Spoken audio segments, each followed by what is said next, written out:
Yeah, welcome everyone to our eighth Tech Talk. Um, I'm grateful that we have four speakers here today that I will introduce in a second. As Margaret said, please keep your microphones muted until after the talk when we open up for questions. I'd like to acknowledge that here in Fairbanks, we are on the traditional unceded lands of the Lower Tanana Dene, and our campus of UAF is located on the sacred land called Trothyada. And in light of this presentation, I'd also like to acknowledge that I think we still have a long way to go until everyone views traditional knowledge or indigenous knowledge and Western knowledge, to use those terms, to be equally valid. And I have to remind myself, as someone who has been trained in mostly what we call the Western science or education, that traditional knowledge does need to be proven to be valid by our Western system, but we need a lot more culturally responsive ways of, when we're working in Indigenous contexts. And so um, I'm really excited to have Kelly and the other speakers on our panel here today. When Margaret and I planned the Tech Talks, we both agreed that we would, or we see it as very important to include one lecture on evaluation. And speaking for myself, when I came to UAF as a grad student 2 years ago, and I was working on a project that involved going out to many of the communities around Alaska, and we went out to Bethel, and Kelly came along, and I thought, oh my God, the evaluator's here. Like, I gotta behave now. I'm just joking, but I had, or I did learn that evaluators are not here to judge people. They're here to inform everyone on a project, and I really came to value the role that evaluation can play in projects, and it's much more than checking off a box for project, but it really should be the first thought when writing a proposal on how to evaluate a project, because evaluation really can play this amazing role of informing everyone on a project on a continuous basis to make a project stronger for what it is meant for, and to continually inform everyone on a project. And so with this, welcome Kelly. Kelly works for the Goldstream Group. She's an evaluation consultant, and she has invited three panelists for what she calls a mini panel. So I'm very grateful to have Margaret join us here. You probably all know Margaret. She's a co-host of the Tech Talks and PhD student at the International Arctic Research Center here at UAF. We have Asiqłuq Topkok from the Center of Cross-Cultural Studies, and we have hopefully Allan Hayton from the Doyon Foundation, who's the language program director there. And so with this, I'm going to turn off my video and I'll pass it over to Kelly. And thank you everyone for joining us and for speaking. Thanks. Awesome. Thank you so much, Annika, for the introduction. I'm super excited to have been asked to share some of what I've been learning about project evaluation in Indigenous contexts. And especially because I'm myself non-Indigenous. I'm from settler heritage. I'm Irish and Norwegian. So I feel like it's been really important for me to kind of examine my positionality if I'm going to be working in Indigenous contexts, in these Indigenous spaces. It's just really important. So before we even get started, I want to acknowledge that, so these are things that I've been learning, but pretty much everything I've been learning around this topic has either been influenced directly by an Indigenous individual or organization. And that's either through people talking to me or me kind of being tangential to institutions in the work I do, or that's been people who have been helped in the same way, sharing what they've learned with me. So nothing here is anything I've done or learned on my own. However, any mistakes you see are definitely things that only I am culpable for. So yeah, correction's welcome. I'm definitely still learning about this. So Yeah, to get us started, here's an overview. This is a picture from coming out of the Upper Angel Creek cabin here in just outside of Fairbanks, out Chena Hot Springs Road. So this is a nice winter trail out back to the road. So as we journey together on this trail of this presentation and mini panel of the next hour, here's where we're going. Here's kind of an overview of where we're headed. First, I'm going to talk a little bit more about myself. Margaret Nanika wanted me to talk a little bit about how I ended up in evaluation in the first place, and also talk about my own positionality a little bit more. Then I want to talk about, well, what is program evaluation anyway? Like, what is it? Because there are, I think, a lot of misconceptions. And then we're going to move to talking about culturally responsive approaches to evaluation. Specifically in Indigenous contexts, like here in Alaska, a lot of the work that gets done is in Indigenous contexts. And then hopefully all that will take about 25 minutes or so, and then we will shift to having a conversation, kind of a mini panel around evaluation in Alaska specifically, and that's involving Dr. Topkok, Margaret Rudolf, and Allan Hayton. He might be running a little bit late. So, yeah, so that's where we're going. So I want to start off by sharing a little bit more about me. I'm from Middletown, New Jersey. That's that little yellow dot there on the map. And all of New Jersey is Lenape homeland, the unceded ancestral territory of the Lenape people. And you can kind of see on the map there, the lighter beige, that's Lenapehoking. That's the all of the homelands all together, and New York City is kind of the center of that. So you can see that directly across the water, due north from that yellow dot, it's New York City. That's where I grew up.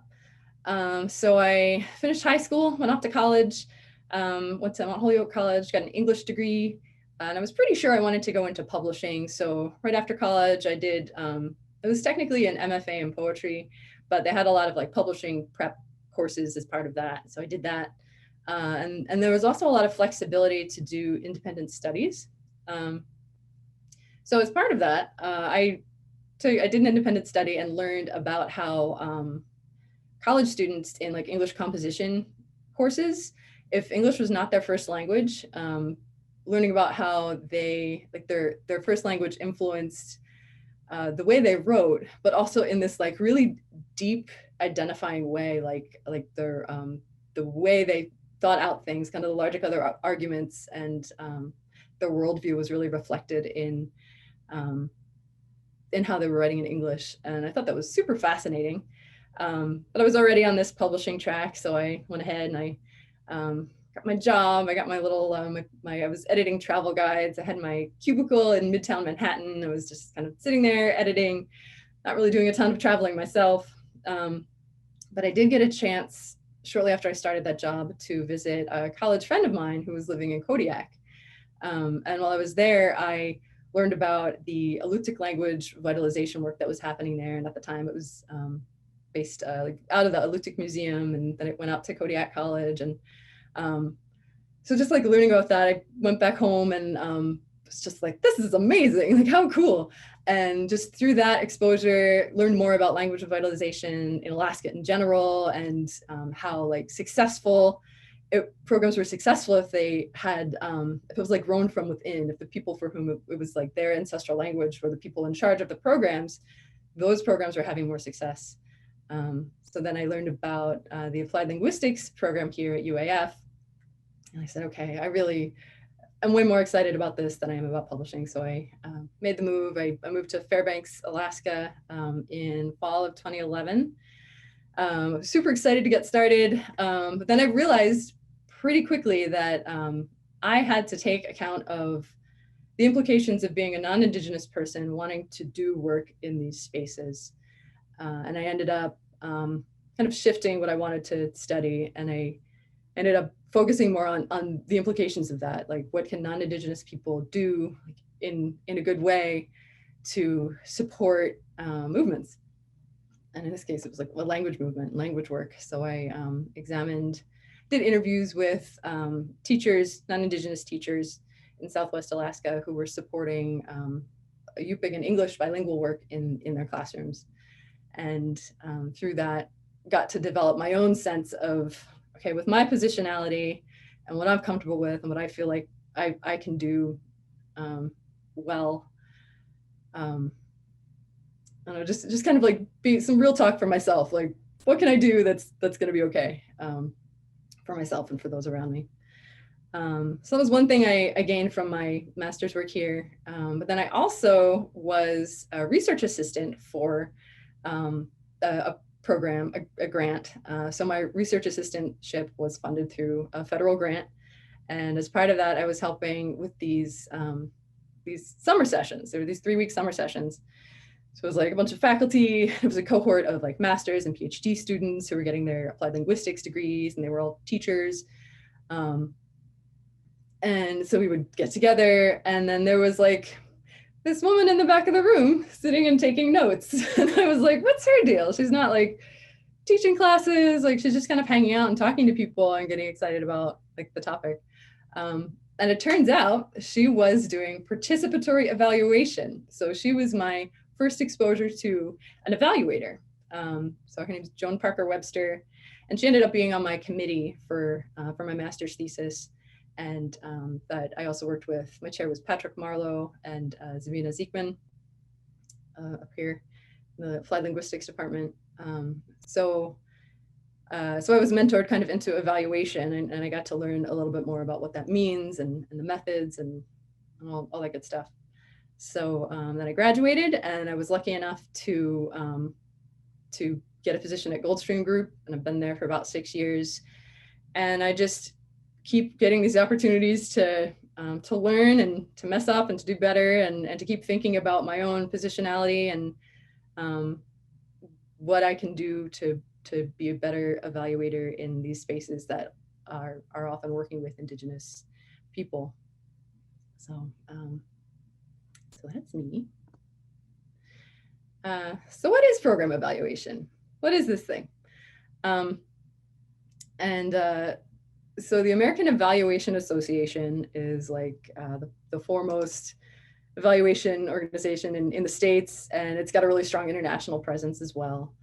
And if you go to their website, so like the main evaluation organization has a website, and they've got a tab there that says, what is program evaluation? So you click on it. And the first thing they say is evaluators sometimes have trouble explaining their profession. And this is absolutely true. Like we always joke, like, what's our elevator spiel? Like we're all still, even my boss who's been at this for like nigh on 20 years. It's just like, it's hard to describe what we do.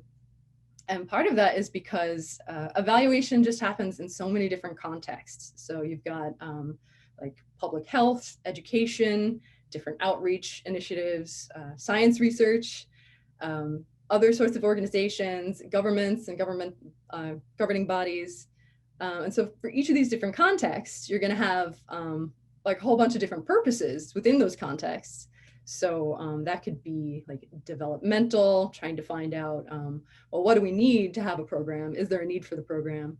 That could be formative, a formative purpose for your evaluation. That could be, okay, we've got this program, now how is it doing? Are we meeting these indicators? Are we doing what we want the program to do?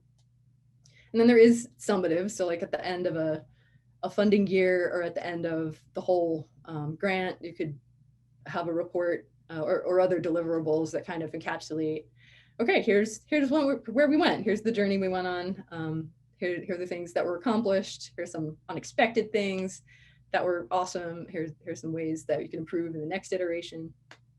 Then there could be impact assessment as well. So, okay, we did this stuff, what impact has it had? What's going to be changing moving forward? And then knowledge generation. So sometimes evaluation and research will really dovetail. And we don't, as evaluators, at least in my experience so far at Goldstream Group, we're really not into like publishing, but sometimes some of the data that we generate is used in research and articles that the PIs on grants will write. So we're kind of implicated that way. So many contexts, so many purposes. oh my gosh, like so many different ways to think about evaluation. But I was like, I really want to find a good definition to share.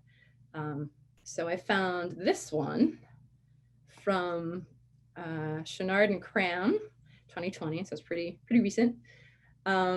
And for them, they define program evaluation as a systematic process of data collection and analysis. So you're going to want to be systematic, so you can say what you did and draw correlations. You're going to be collecting data and analyzing that data. And you're going to be doing all this to address issues of program improvement, measure program effectiveness and the attainment of outcomes, and also possibly serving decision-making and accountability purposes. So those of you who like bulleted lists, I will put this here. So we've already talked about, this is just kind of a bulleted list of kind of the pieces of program evaluation.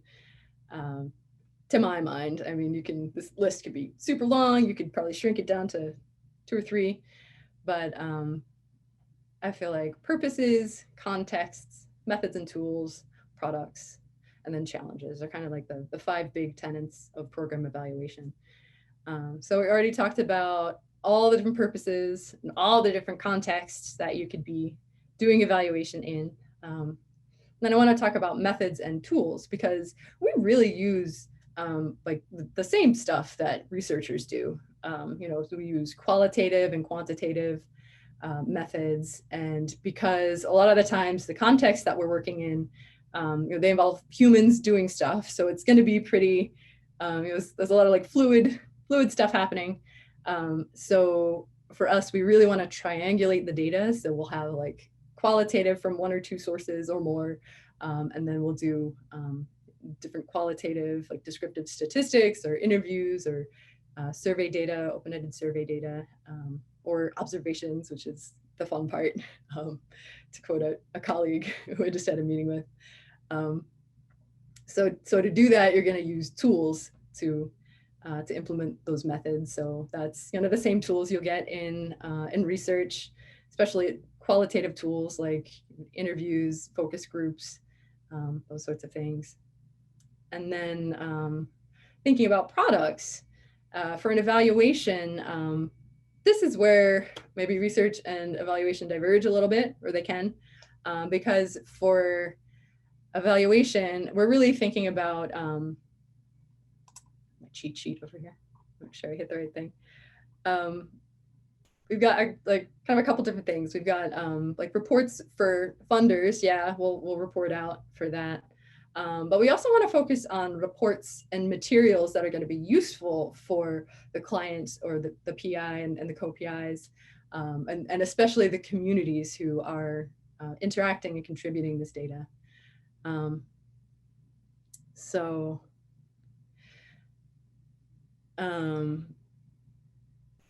Yes, I'm just looking at, there's a lot of, I can't click into the comments, but I see many. So I'm excited about what comes after my presentation. So deliverables that are going to be useful. Utilization is like a big thing in evaluation at the moment. We're really trying to like just make sure the results are useful. And we also produce not only at like the end or in the midpoints, but we also produce some things kind of towards the beginning of our evaluation work, and that is those are things like evaluation plans and logic models. So like documents that help just articulate for everyone, what is this program? Like, what are the pieces going into it? What are the inputs? What are you going to be doing? What are the activities? And then what are the outputs? What's going to come out of that? What are the outcomes? What are the indicators? How are you going to know you're accomplishing these things? And just to transition us into thinking about culturally responsive evaluation, decisions about all of those pieces, optimally, you're going to want to have that be driven not by the evaluators, but by the communities and the stakeholders and PIs or co-Is who know, who have ties to the community and be able to speak to that through relationships they've built. So And then of course there are challenges such as budgetary challenges and timing challenges, which are really frustrating because sometimes, you know, you want to go and spend 3 weeks developing relationships with community members as they go through a training or as they, you know, do whatever, but there just isn't the time and the money to do that. And just relationship building as a whole, like with PIs who might be in charge of grants, it's hard to, you know, if they have a weekly meeting, you're not necessarily going to have, as an evaluator, the budget to participate in all those meetings. So that's where it's really important to develop those relationships, and kind of the same as what was being shared earlier in the TEK Talk series, you know, developing those long-term relationships is just super important where you can, so that when you get into a situation where you have not a super robust budget, you still can kind of, there's a relationship existing already. But so Kelly, you talked about all these pieces. How does it all fit together? I'm so glad you asked. So here we have, this is from Hood et al. 2015, a culturally responsive evaluation cycle. So this kind of puts all the pieces together roughly. You know, not every evaluation is going to look like this, but just in general, here's one way you can think about kind of the timing of evaluation. So that's, you're going to want to prepare for the evaluation as an evaluator, engage the stakeholders, and hopefully that engagement is something that continues through every phase from 2 through 9.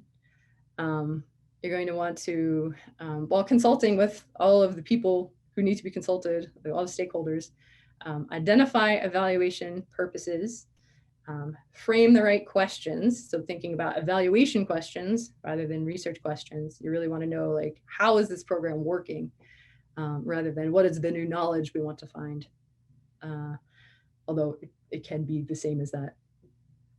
Design the evaluation, so figure out what it's going to look like, what data you're going to collect, how you're going to collect it.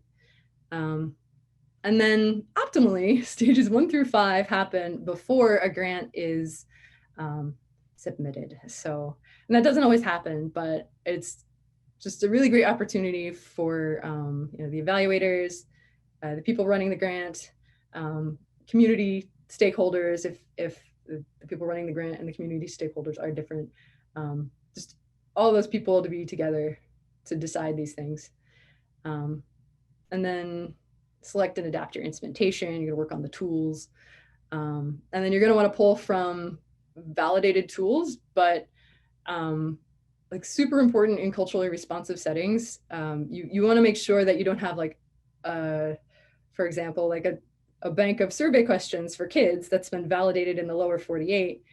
You don't necessarily, that's not always going to work in the places where you're doing evaluations here in Alaska. So figuring out how to adapt that within the time and the budget that you have, and then being mindful of, like, okay, at some point, how can we help to improve this bank of validated surveys that's going to be useful in Alaska, or other tools. That's just one example. Then collect the data, analyze the data, disseminate, and use the results, usefulness. So, and I'm catching places where I'm using words that are still very evaluator centric. And so that's a place that I'm working on. Like, it's so interesting. Like, I'm thinking about these things, and it's still, like, if I take my time and really choose my words, it comes out okay. But, like, you know, I was talking about collaborating and consulting when it comes to, like, identifying evaluation purposes and so forth. But that's really not, like, that's not ideal. Like, that's good, but, like, there's room for improvement. And I'm still learning about what that looks like. So I'm hoping to expand the way I'm able to talk about this.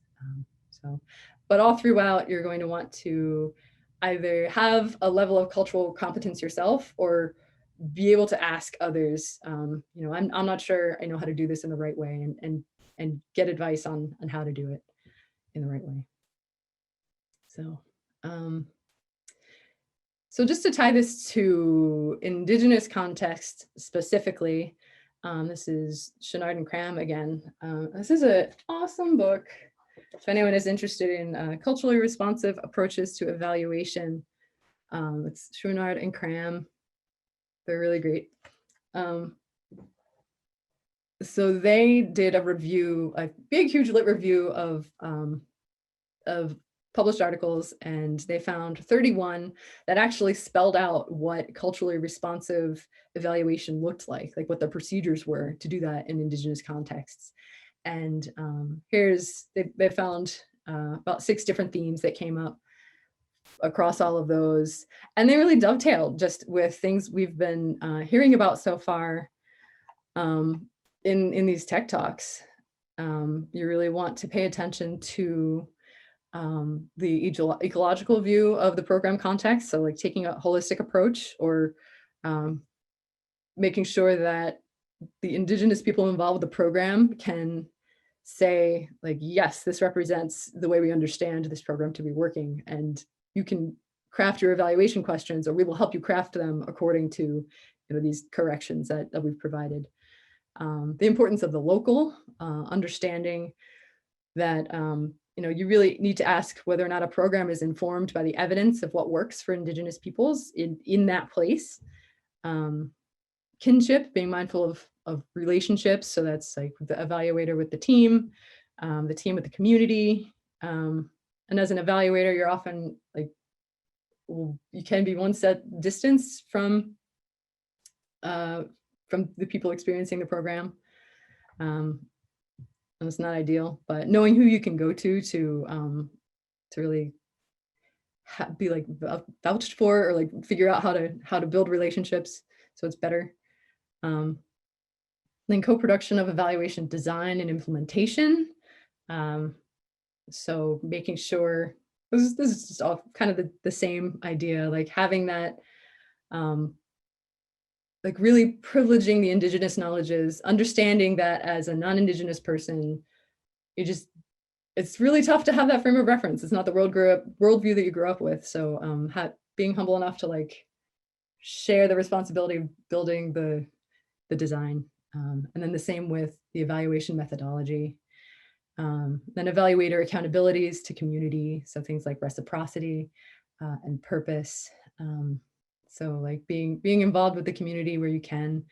I know there's some researchers who I know who have gotten involved with classes that some of the participants in projects have been running. They've been hey, why don't you join this class I'm doing? And getting involved in that way is that's an example from a researcher kind of doing that. And then accountabilities for purpose, again, just making deliverables that are useful to the community, that are what the community wants. And then my final slide will look familiar to those of you who were able to make Daryl's talk. This is the David, Chavez, and Gavin levels of community participation scale. And, I saw this in his talk, and then it actually came through in an article that a colleague sent to my boss and me. And so this is framed, so this outlines kind of different levels of being facilitating community participation as a researcher. But we were looking at this and we were you could really, what happens if you swap out research and researchers with evaluation and evaluators? And it's a really interesting way to ask. It's a rubric, it's a tool with indicators. If you read the article, there's with specific indicators, which as an evaluator we're really excited. Here's an operationalizable way we can actually measure how well we're doing all these things that are you say do these things, but how do you do it? So this is one way you can start really wrapping your brain around how, and you can track your improvement. So as evaluators, this is something we can look at and use to kind of self-reflect. And also it's a tool we can come to people in charge of programs with and say, hey, let's think about, where does this program fall on this scale? And if you're still a consultative or collaborative,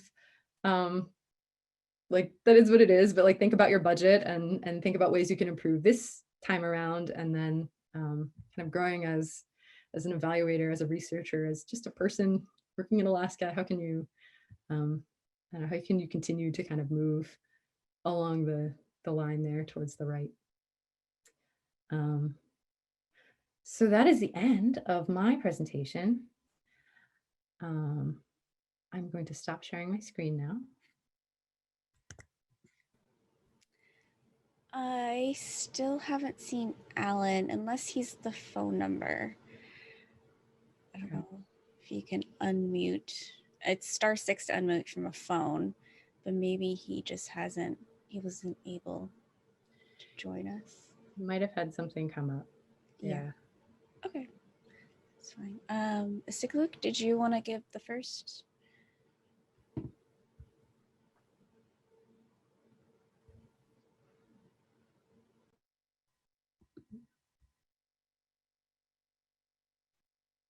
Oh, you're still muted. Father, yeah, this is like the first time ever that I've ever started speaking. But oh well. At any rate, I'll introduce myself first of all. Uvunga adaga Asiqłuq, adataga Sumyuk, anaga alimi, Quirk Murunga, Uvunga Nipek Suli Sami Suli Gavin Suli Irish Suli Norwegian. Suffolk University of Alaska, Fairbanks, me. So I'm gonna, my Inupiaq name is Asiqłuq. My white fox name is Sean Topkok. My parents are the late Clifford and Eileen Topkok from Teller. I'm a person of the Quark people. I'm Inupiaq, Sami, Kvin, Irish, and Norwegian. And I work as an associate professor in the Center for Cross-Cultural Studies and Indigenous Studies graduate programs. Previously, I've worked as the Indigenous Curriculum Specialist for Alaska Native Knowledge Network for about 20 years. So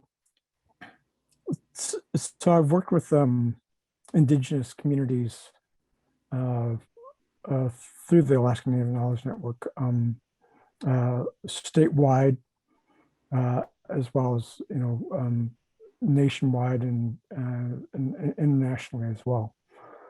And I want to, so briefly, I appreciate Kelly's presentation. I've known Kelly for a couple of years now, but I want to at least share my experience working with communities and statewide through the Alaska Native Knowledge Network. It was funded through the National Science Foundation, and also through the Annenberg Rural Challenge from 1995 to 2005. And it's synonymous with the Alaska Rural Systemic Initiative. They did away with all the systemic initiatives. The NSFs did away all the systemic initiatives in 2005. The Alaska Native Knowledge Network kept on going through soft, for grant funds. And then I was eventually became Fund 1 for the Alaska Native Knowledge Network. Which means legislators provided funds for the continuation of the Alaska Native Knowledge Network to work with the communities, and basically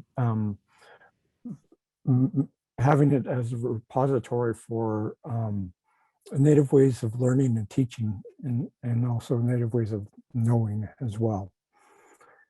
But during the funding of Alaska Native, or the Alaska Rural Systemic Initiative, there's 3 co-doctors, Dr. Ray Barnhart and the late Oscar Quigley, both from the University of Alaska system. And then there's Dorothy Larson from the Alaska Federation of Natives, eventually It was she passed the torch on to the late Frank Hill, who was part of the Alaska Federation of Natives. And those three co-directors, they purposefully had the funding go through the Alaska Federation of Natives because they want the communities to be the ones who led these initiatives of how to document our Native ways of knowing and teaching and learning as well.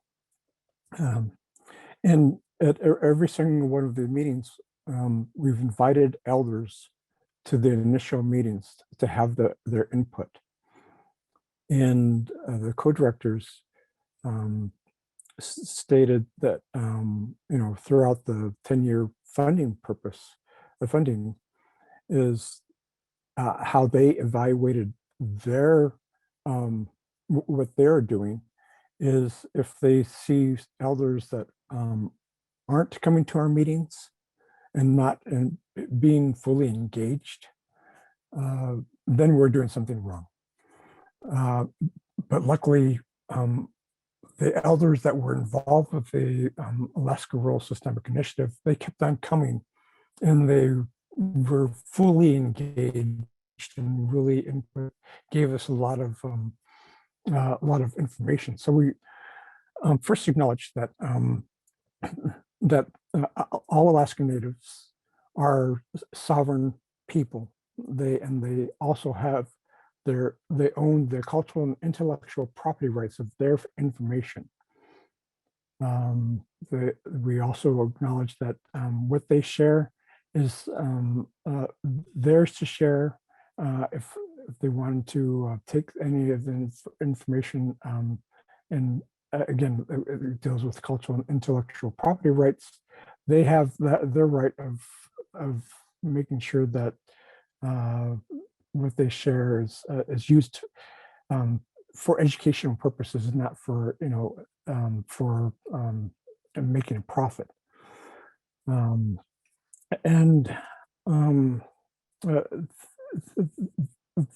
By all means, with the foundation of the information coming from the communities and the elders and from all the other stakeholders, they're the ones who are driving the research. And they were the ones that were driving these initiatives, and they're this. Again, we had that responsibility of. They're the first ones to get the first publications, posters that were developed, CDs, lesson plans. They're the first ones that looked at them, evaluated them, making sure that they're the first recipients of any kind of things that were developed. And then it was distributed for other people. And again, there's about 21 unique cultural groups, and within those Alaskan Native cultural groups in Alaska, each village is unique, and each household is unique, and so there's no cookie cutter way of evaluating, and that was brought up in Kelly's presentation, but again, the process, it reminds, that is shared with them, with the circular. It reminds me of what Dr. April Counselor from the Asiqłuq Museum, by the way, she, in her dissertation, she had developed an Indigenous action research model where they plan the research, they implement it, they evaluate it, and then they redesign it, and then it's circular. It keeps on going, and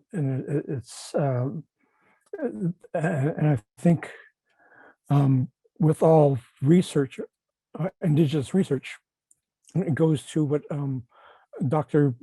Graham Smith had shared with UAF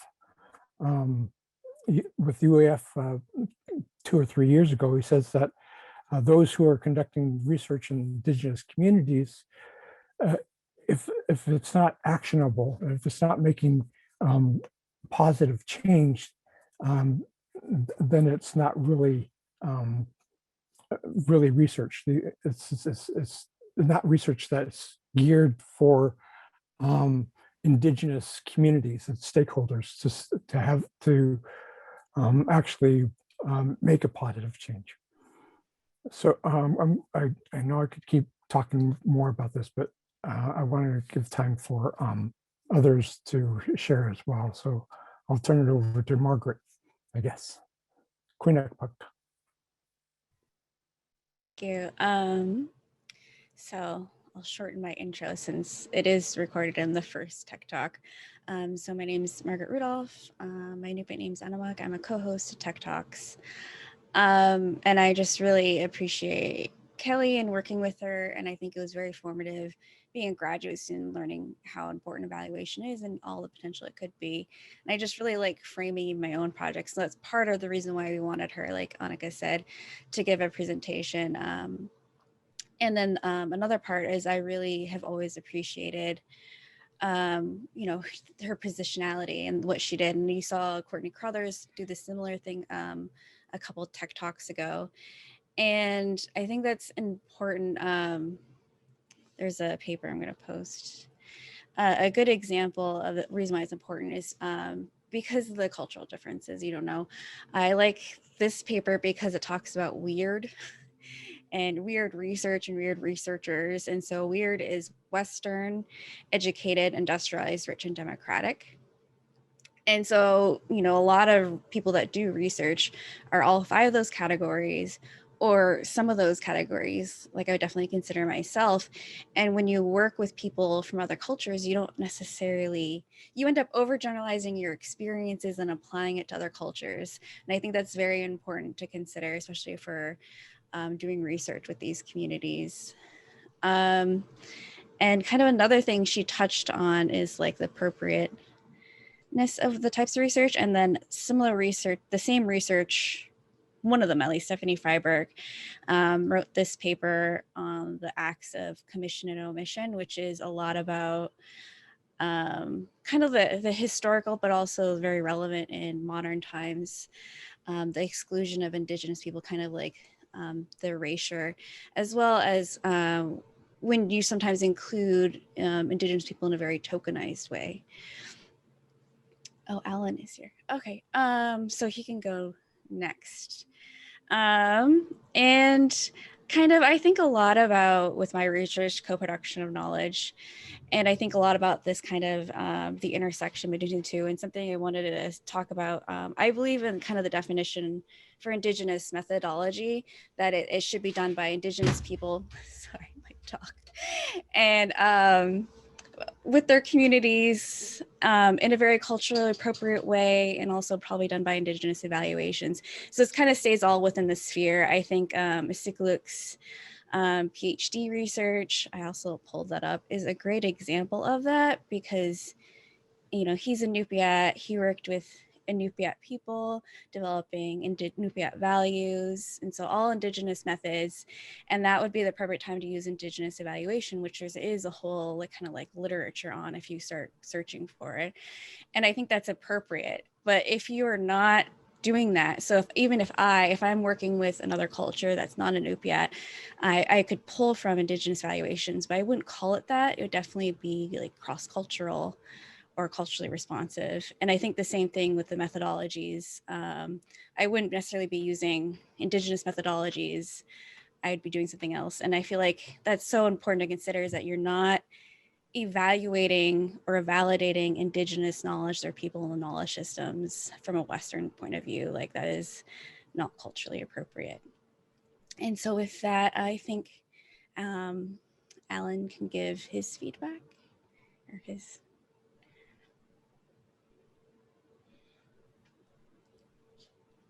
Well, hello, everyone. I'm sorry I'm joining late, so I'm not sure how much feedback I'll actually have. Our office is closed today, so I missed the reminder. but I've been working with Kelly Kealy as well as Goldstream Group on evaluation for a Alaska Native Education Equity Program grant. We're in our 4th year, and it's been really a great experience working with Goldstream and Kelly. Kelly was also among my cohort in the graduate program. We were both in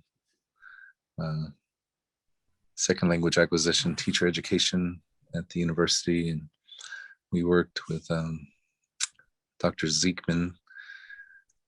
And through that grant, or through my research assistant position at the university, we did a lot of work with Yupik and Ayaprun and Lower Kuskokwim and Lower Yukon school districts. But I think at that time when we were going through our graduate program, we looked a lot at evaluation. And this was really from a perspective of language teachers evaluating learners.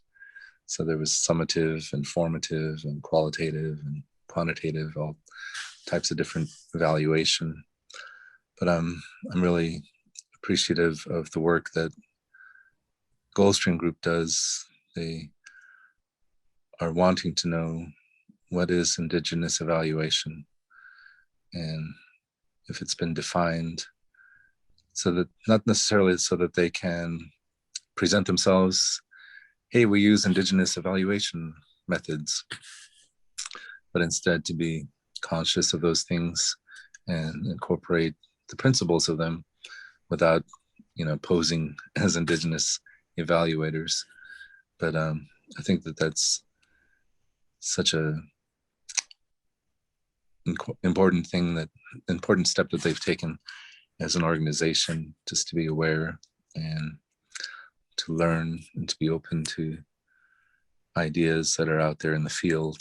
And I'm just grateful for their work. Also, we get so busy with the grant, doing the work of the grant, that it's hard to look up sometimes and tell the world the story of the work that's happening. And it's really wonderful work by our language teams. We have languages under this grant: Dakenog, Upper Kuskokwim, Tanacross, and Upper Tanana. And the objective is to create language courses online for these languages. There are 10 units each of these courses, along with videos and other resources for learners. An alphabet course, which helps learners to handle the sound system of the languages. And it's going to be a great resource, and it's, with the assistance of our friends at Goldstream and Kelly, an even better project than I think we could have managed on our own. And I think that these languages are highly endangered and in great need of any help that we can muster from our own efforts, but efforts of our allies and friends. And just wanted to say Masi Cho, thank you to Kelly and to Goldstream for the work that they do. And I'm learning myself about evaluation from working with them. It's a requirement under the ANIP grant. It's not a requirement under ANA, which is interesting. The Administration for Native Americans is another grant that we received. I don't want to suggest, hey, we got to make this requirement for ANA. I don't know, that's their business. But I think it's just an essential part of the work that we're doing, to be able to reflect and look back and say, okay, this is what happened. This is what we were trying to do. And instead these other things happened. But I think we still get to the goal, but things happen along the way that we have to change and shift and be adaptive to changing situations. So I'm just that's just been my experience with working with evaluation on this project, and we always want to know how we can do better and build on the work that we're doing. And it's never perfect, but we do our best. And I'm glad to be joining everyone here, and I'm happy to answer any questions that anyone might have about the work we're doing at Doyon Foundation. It's just building resources for learners. That's what we're trying to do. And our languages, they're very precious, and we're just losing our elders. And there's a lot of work to do still. Anyhow, I see there's a chat about some questions. Okay, somebody put the link, that's great.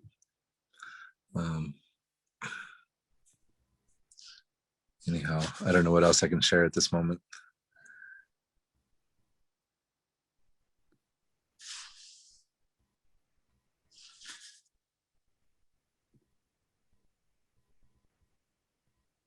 Well, I can add, I forgot to give a hat tip at the end of my talk to work that's being done to kind of fill out the final column of the continuum we were looking at the end, the Indigenous evaluation. I just really want to emphasize that I see Nikki Bowman has been referenced in here, and I think January has been putting a bunch of resources in. Thank you. And there's Anderson et al. 2012. There's been work that's been done to try to grow Indigenous evaluator capacity here in the interior. So that is really cool, and I don't know enough about it to speak to it. So I just want to say that is a thing that's happening, and learning how I can make space for that in a good way is a goal of mine, and other evaluators as well. So.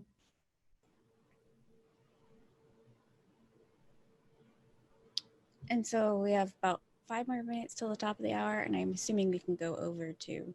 But I guess I can take this point, pause and pitch next week's TEK Talk, which will be an Indigenous research panel with Yvonne Peter, Judy Ramos, and Jessica Black on Indigenous participation research.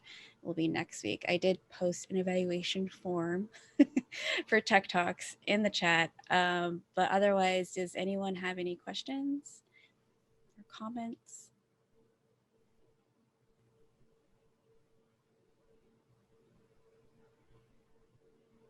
None?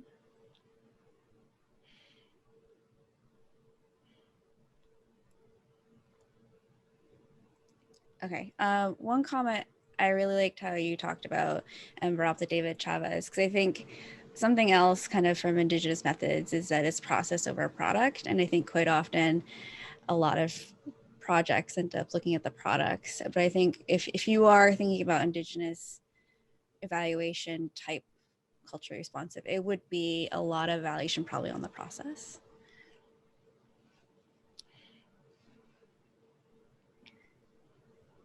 I'm Margaret. Yeah. Go Yeah. ahead, Allan. I have a question for Kelly. On your culturally responsive evaluation on number 4, frame the right questions. So that so you're working with the people, the Indigenous people program with framing the right questions. Is that correct? Yeah, I mean, we're working with who, like, given the grant and the situation, we're looking to be the pencil or the pen to help the people involved in the program, including like the PIs or whoever's the person in charge, and the community. If that person in charge is not themselves part of the community, making sure that there's some way we're bringing that voice into creating the evaluation questions, figuring out what people want to know about their project. So that could look all sorts of different ways depending on the relationships that we have as individuals and as a group or an institution. I could be depending on the relationships that I'm giving a total non-answer. I'm sorry. It depends. I don't know. Yeah, that's okay. It's just like the power sharing evaluation methodology. That's what you're getting at, right? Sharing that power with the Indigenous people. Yeah. And like, yeah, it's yeah, I have more thoughts about that, but I'm looking at the time and I don't want to just keep yammering. If other folks want to comment, maybe who have had experiences being evaluated or with evaluators.